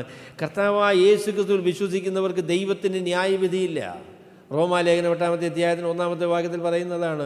അതുകൊണ്ട് ഇപ്പോൾ ക്രിസ്തുയേശുവിലുള്ളവർക്ക് ഒരു ശിക്ഷാവിധിയുമില്ല. നമ്മുടെ ശിക്ഷാവിധി എല്ലാം ദൈവം കർത്താവായ യേശുക്രിസ്തുവിൻ്റെ മേൽ ചുമത്തി. അവൻ നമുക്ക് പകരക്കാരനായി തീർന്നു. നമ്മുടെ പാപങ്ങളെ ചുമന്നുകൊണ്ട് അവൻ കുരിശിൻ്റെ മേൽ കയറി. അവൻ്റെ അടിപ്പിണരുകളാൽ നമുക്ക് സൗഖ്യം വന്നിരിക്കുന്നു. അപ്പോൾ യേശുക്രിസ്തു നമുക്ക് പകരക്കാരനായി നമ്മുടെ പാപങ്ങളെ മുഴുവനും, അതിൻ്റെ ശിക്ഷ മുഴുവനും യേശു ക്രിസ്തു ഏറ്റെടുത്ത് അത് വഹിച്ച് അതിന് ശിക്ഷ അനുഭവിച്ച് തീർത്ത് കുരിശിൽ തൻ്റെ പ്രാണനെ അർപ്പിച്ച് അതിന് പരിഹാരം വരുത്തി എന്ന കാര്യമാണ് ബൈബിൾ പറയുന്നത്. അത് പൂർണ്ണ പരിഹാരമാണ് എന്നുള്ളതിന് തെളിവായിട്ട് കർത്താവായ യേശു ക്രിസ്തുവിനെ ദൈവം 3-ാം നാളിൽ മരിച്ചവടയിൽ നിന്ന് ഉയർത്തെഴുന്നേൽപ്പിച്ചു. അപ്പോൾ അതുകൊണ്ട് നമ്മളുടെ എല്ലാ പാപങ്ങളിൽ നിന്നുമുള്ള അതിൻ്റെ ശിക്ഷയിൽ നിന്നുള്ള വിടുതൽ കർത്താവ് നമുക്ക് തന്നിരിക്കുക. അപ്പോൾ അതിനെക്കുറിച്ച് 3 കാര്യം പറയണം കേട്ടോ. അതായത് ചെയ്ത പാപങ്ങൾ, ചെയ്തുകൊണ്ടിരിക്കുന്ന പാപങ്ങൾ, ഇനി ചെയ്യാനിരിക്കുന്ന പാപങ്ങൾ, അതിൻ്റെ എല്ലാം കുറ്റം യേശുക്രിസ്തു നമുക്ക് വേണ്ടി വഹിച്ച് അതിൽ നിന്ന് നമ്മളെ രക്ഷപ്പെടുത്തിയിരിക്കുകയാണ്. അത് അത്ഭുതകരമായ കാര്യമല്ലേ? അപ്പോൾ യേശുക്രിസ്തു മരിച്ചപ്പോൾ നമ്മളാരും ഇല്ലായിരുന്നു കേട്ടോ. അപ്പോൾ നമ്മൾ ആ അവസരത്തിൽ നമ്മുടെ പാപങ്ങളെ കർത്താവ് വഹിച്ചു എന്ന് പറയുമ്പോൾ നമ്മുടെ എല്ലാ പാപങ്ങളെയുമാണ് കർത്താവായ യേശുക്രിസ്തു ഏറ്റെടുത്തത്. ചെയ്ത പാപവും ചെയ്തുകൊണ്ടിരിക്കുന്ന പാപവും ചെയ്യാനിരിക്കുന്ന പാപവും എല്ലാം കർത്താവായ യേശുക്രിസ്തു ഏറ്റെടുത്തു എന്ന് വെച്ച് ഇനി പാപം ചെയ്യുമ്പോൾ നമ്മൾ അനുദപിക്കുകയും പശ്ചാത്തപിക്കുകയും ദൈവസന്നിധിയിൽ അത് അംഗീകരിക്കുകയും ചെയ്യാൻ ആവശ്യമില്ലെന്നല്ല പറയുന്നത്. എന്നാൽ അതിൻ്റെ കുറ്റം കർത്താവായ യേശുക്രിസ്തു നമുക്ക് വേണ്ടി ഏറ്റെടുത്തു. അതുകൊണ്ടാണ് പാപം ചെയ്യുമ്പോൾ ദൈവത്തോട് അനുദപിച്ചാൽ നമുക്ക് പാപക്ഷമ ലഭിക്കും, അതിൽ നിന്ന് നമുക്ക് വിടുതൽ കിട്ടുമെന്ന് പറയാനുള്ള കാരണം. എനിക്ക് ഏറ്റവും സന്തോഷകരമായി ഈ ദിവസങ്ങളിൽ എൻ്റെ ഹൃദയങ്ങളിൽ കൂടെ കടന്നു പോകുന്ന ചിന്തയെന്ന് പറയുന്നത്, ഞാൻ കുറ്റം ചെയ്ത ദൈവം എന്നോട് ക്ഷമിക്കുമെന്നുള്ള കാര്യമാണ്. എന്തൊരു അത്ഭുതമാണെന്ന് പറ. ഞാൻ ദൈവസന്നിധിയിൽ വന്ന് ദൈവത്തോട് എൻ്റെ പാപങ്ങൾ ഏറ്റുപറയുമ്പോൾ ദൈവം ആ പാപങ്ങൾ ക്ഷമിച്ചു തരും. അതിൻ്റെ കുറ്റം കർത്താവായ യേശുക്രിസ്തു ഏറ്റെടുത്ത് അതിന് പകരക്കാരനായി മരിച്ചതാണ്. അതുകൊണ്ടാണ് ദൈവം എന്നോട് ക്ഷമിക്കുന്നത്. എത്രയോ അത്ഭുതകരമായ കാര്യമാണ്. അതുകൊണ്ട് രക്ഷിക്കപ്പെട്ട ഒരു വ്യക്തിയാണ് നിങ്ങളെങ്കിൽ നിങ്ങൾ പാപവുമായിട്ട് നടക്കേണ്ട യാതൊരു കാര്യമില്ല കേട്ടോ. പാപത്തിൻ്റെ കുറ്റം വഹിച്ചുകൊണ്ട് നടക്കേണ്ട കാര്യമില്ല. പാപം അംഗീകരിച്ച് ദൈവസന്നിധിയിൽ വന്ന് ഏറ്റുപറഞ്ഞ് കർത്താവിനോട് നമ്മൾ പാപക്ഷമ അന്വേഷിക്കുമ്പോൾ കർത്താവ് അത് പൂർണ്ണമായിട്ടും നമ്മളോട് ക്ഷമിച്ചു തരും. എത്ര അത്ഭുതകരമായ കാര്യമാണ്, എത്ര അത്ഭുതകരമായ കാര്യം. അപ്പോൾ പാപക്ഷമ എന്ന് പറയുന്നത്, സമ്പൂർണ്ണമായ പാപക്ഷമ എന്നത് നീതീകരണത്തിൻ്റെ ഒരു ഭാഗമാണ്. എന്നാൽ പാപം ക്ഷമിച്ച് കിട്ടിയാൽ മാത്രം പോരാ കേട്ടോ. നീതീകരണം എന്ന് പറയുന്നത് ഞാൻ കുറ്റക്കാരനല്ല എന്ന് പറയുന്നതല്ല, എന്ന് പറയുന്നത് മാത്രമല്ല. ഞാൻ കുറ്റക്കാരനല്ല എന്ന് ദൈവം പറഞ്ഞു എൻ്റെ കുറ്റത്തിന് വേണ്ടി കർത്താവായ യേശു ശിക്ഷിക്കപ്പെട്ടതിൻ്റെ അടിസ്ഥാനത്തിൽ. അതൊരു ഭയങ്കര ട്രാൻസാക്ഷനാണ് കേട്ടോ. ഞാൻ കുറ്റം സഹിക്കേണ്ട, ഞാൻ മരിക്കേണ്ട സ്ഥാനത്ത് എൻ്റെ സ്ഥാനത്ത് കർത്താവായ യേശു ക്രിസ്തു കയറി നിന്നു എന്ന് പറയുന്നത് എന്തൊരു ഭയങ്കര അത്ഭുതമാണ്. ഞാൻ കൊലക്കുറ്റത്തിന് വിധിക്കപ്പെട്ട് കൊലമരത്തിലേക്ക് നടന്നു പോകുമ്പോൾ എന്നെ പിടിച്ച് മാറ്റി നിർത്തിയിട്ട് കർത്താവ് പറയുക ഞാൻ പോയിക്കോളാമെന്ന്. അത് എത്ര അത്ഭുതകരമായിരിക്കുന്ന കാര്യമാണ്. That is exactly what he did. ബറബ്ബാസിൻ്റെ ഒരു സാക്ഷ്യം എന്ന് പറഞ്ഞ്, ബറബ്ബാസ് പറഞ്ഞൊന്നും ആയിരിക്കുകയില്ല, എന്നാൽ അദ്ദേഹത്തിൻ്റെ സാക്ഷ്യമെന്ന് സങ്കല്പിച്ചുകൊണ്ടൊരു ഭക്തൻ പറഞ്ഞ കാര്യം ഞാൻ പറയാം.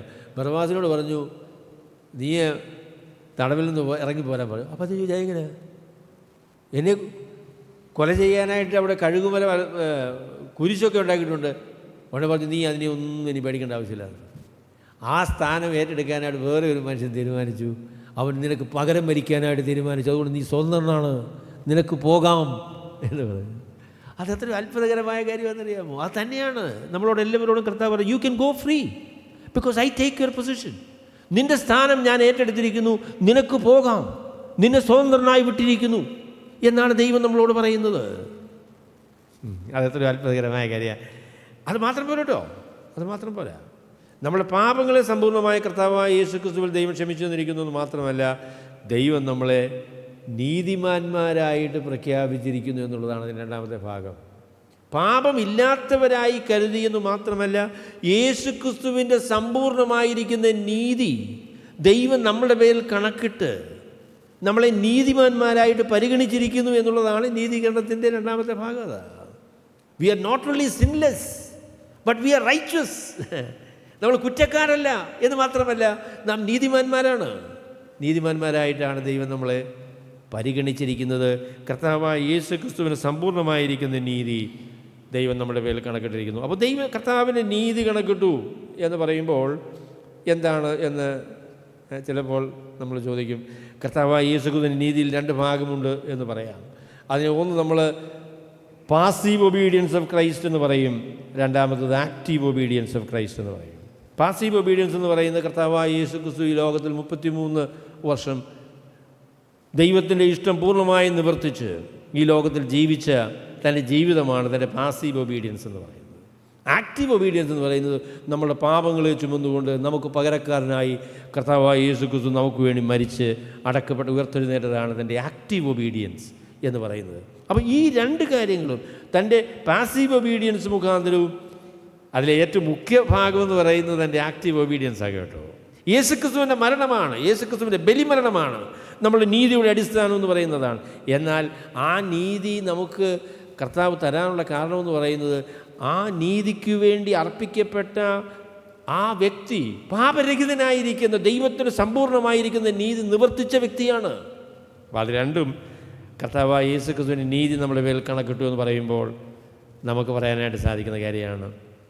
അപ്പോൾ പറയും, ദൈവസന്നിധിയിൽ നമ്മൾ നിൽക്കാനുള്ള കാരണമെന്ന് പറയുന്നത് എൻ്റെ അനുസരണമല്ല, കർത്താവിൻ്റെ അനുസരണമാണ്. His obedience, not mine. ദൈവസന്നിധിയിൽ നിൽക്കുവാനുള്ള നമ്മുടെ ധൈര്യം, നമ്മുടെ കാരണമെന്ന് പറയുന്നത് യേശുക്രിസ്തുവിൻ്റെ അനുസരണമാണ്. അവൻ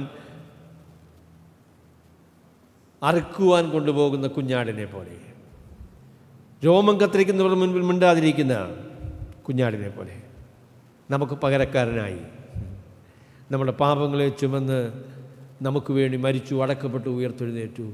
ദൈവത്തിൻ്റെ നിഷ്കളങ്കനായിരിക്കുന്ന കുഞ്ഞാട്.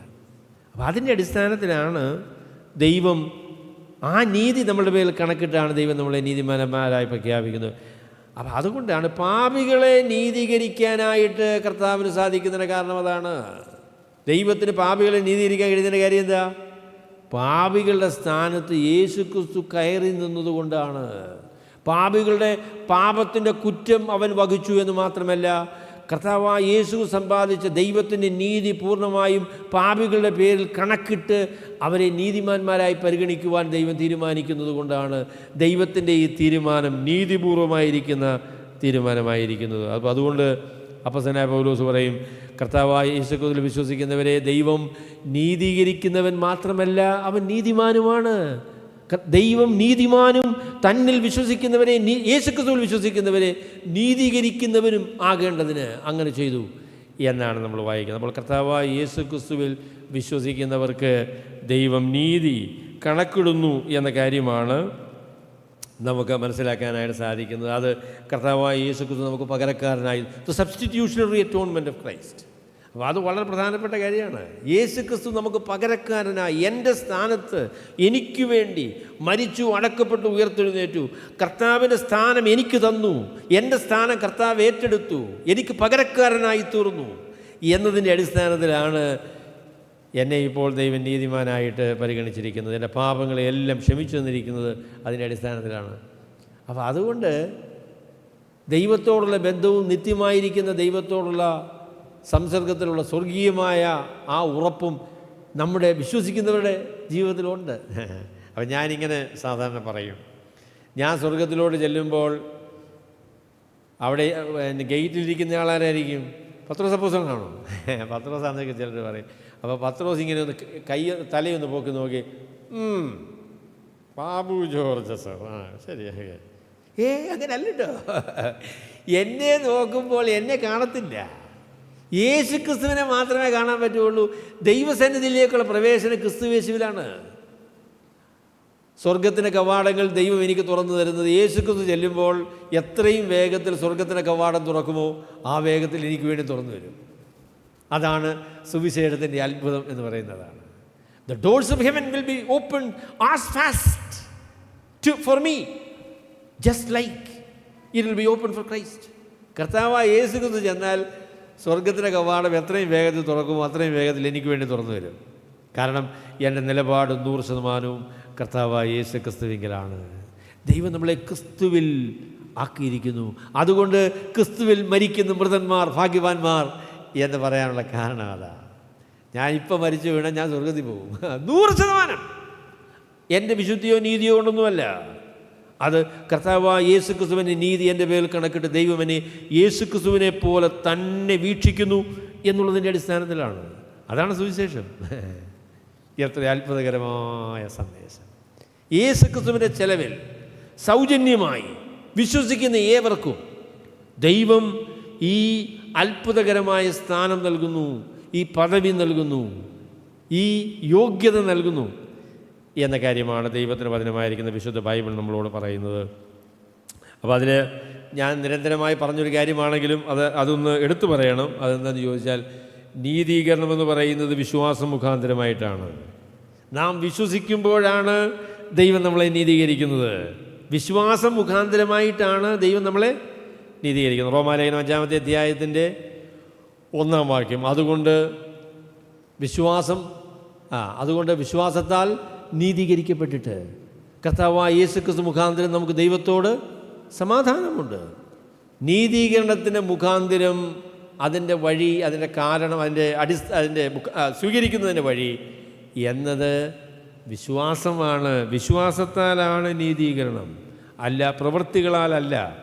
റോമാലേഖനം 4-ാമത്തെ അധ്യായത്തിൻ്റെ ആദ്യ വാക്യങ്ങളിലൊക്കെ നമ്മളത് കാണുന്നുണ്ട്. നമ്മുടെ പിതാവായ അബ്രഹാം, ജഡപ്രകാരം നമ്മുടെ പിതാവായിരിക്കുന്ന അബ്രഹാം എന്തു പ്രാപിച്ചു എന്ന് നാം പറയുന്നു.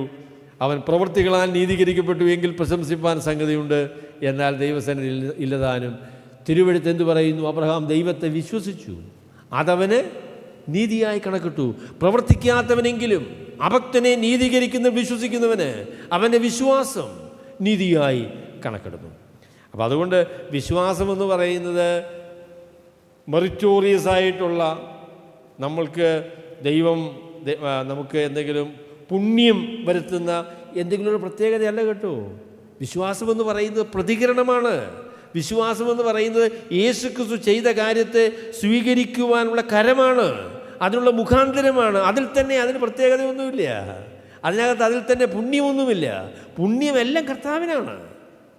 എന്നാൽ നീതീകരിക്കപ്പെടുന്നതിനുള്ളതായിരിക്കുന്ന മുഖാന്തരം എന്ന് പറയുന്നത് വിശ്വാസമാണ്. വിശ്വാസം കൂടാതെ നീതീകരിക്കപ്പെടാനായിട്ട് സാധിക്കുകയില്ല. കർത്താവായ യേശുക്രിസ്തുവിനെ രക്ഷകനും കർത്താവുമായി നാം സ്വീകരിച്ച് യേശുക്രിസ്തുവിൻ്റെ പാപപരിഹാര ബലിയിൽ നമ്മളുടെ പാപത്തിൻ്റെ മോചനത്തിനും നമ്മളുടെ നീതീകരണത്തിനുമായി വിശ്വസിക്കുമ്പോൾ, വിശ്വസിക്കുന്നവരെ ദൈവം കർത്താവായ യേശുക്രിസ്തുവിൻ്റെ ചെലവിൽ നീതിമാന്മാരായി പ്രഖ്യാപിച്ച് ദൈവത്തിൻ്റെ മക്കളായി സ്വീകരിച്ച് യേശുക്രിസ്തുവിൻ്റെ മുഴി നീതിയും നമ്മളുടെ പേരിൽ കണക്കിട്ട് യേശുക്രിസ്തുവിനെ പോലെ, സ്വന്തം പുത്രനെ പോലെ തന്നെ ദൈവം നമ്മളെ സ്വീകരിക്കുന്നു എന്ന അത്ഭുതകരമായ കാര്യമാണ് സുവിശേഷത്തിലൂടെ നമ്മൾ മനസ്സിലാക്കുന്നത്. നമ്മൾ നിത്യമായി ദൈവത്തോട് കടപ്പെട്ടിരിക്കുന്നു. നിത്യമായി ദൈവസന്നിധിയിൽ ആനന്ദിക്കുവാൻ, ആരാധിക്കുവാനുള്ള കാരണമുണ്ട്. കാരണം യേശുക്രിസ്തുവിൻ്റെ ചെലവിൽ ദൈവം തൻ്റെ പുത്രനെ പോലെ തന്നെ നമ്മളെ സ്വീകരിച്ചിരിക്കുന്നു, ആ രീതിയിൽ നമ്മളെ പരിഗണിക്കുന്നു എന്ന കാര്യമാണ്. നിരന്തരമായി കർത്താവിനെ പോലെ ആക്കുവാനായിട്ട് ദൈവത്തിൻ്റെ പരിശുദ്ധാത്മാവ് നമ്മിൽ പ്രവർത്തിക്കുന്നു എന്നുള്ള ആശയം, അത് വിശുദ്ധീകരണത്തിൻ്റെ ആശയമാണ്. ആ വിഷയത്തെക്കുറിച്ച് ഞാൻ നിങ്ങളോട് പിന്നീട് പറയാം. ഈ ചോദ്യം ചോദിച്ചാൽ അവസാനിപ്പിക്കാം. നിങ്ങൾ നീതീകരിക്കപ്പെട്ടിരിക്കുന്നു എന്നുള്ള ഉറപ്പ് നിങ്ങൾക്കുണ്ടോ? നിങ്ങൾ വിശ്വസിച്ച് നീതീകരണം സ്വീകരിച്ച വ്യക്തിയാണോ? എങ്കിൽ യേശുക്രിസ്തുവിനെ പോലെ ദൈവം നിങ്ങളെ സ്വീകരിച്ചിരിക്കുന്നു എന്ന് നിങ്ങൾക്ക് ഉറപ്പായി വിശ്വസിക്കുവാൻ സാധിക്കും. കർത്താവിന് സ്വർഗം എത്രത്തോളം അവകാശപ്പെട്ടതാണോ ആ നിലയിൽ നമുക്കും സ്വർഗം അവകാശപ്പെട്ടതാണ്. അത് യേശുക്രിസ്തുവിൽ കൂടെയാണ് നമുക്ക് ലഭിക്കുന്നത്. സർവശക്തനായ ദൈവം നമ്മളെല്ലാവരെയും അനുഗ്രഹിക്കുമാറാകട്ടെ.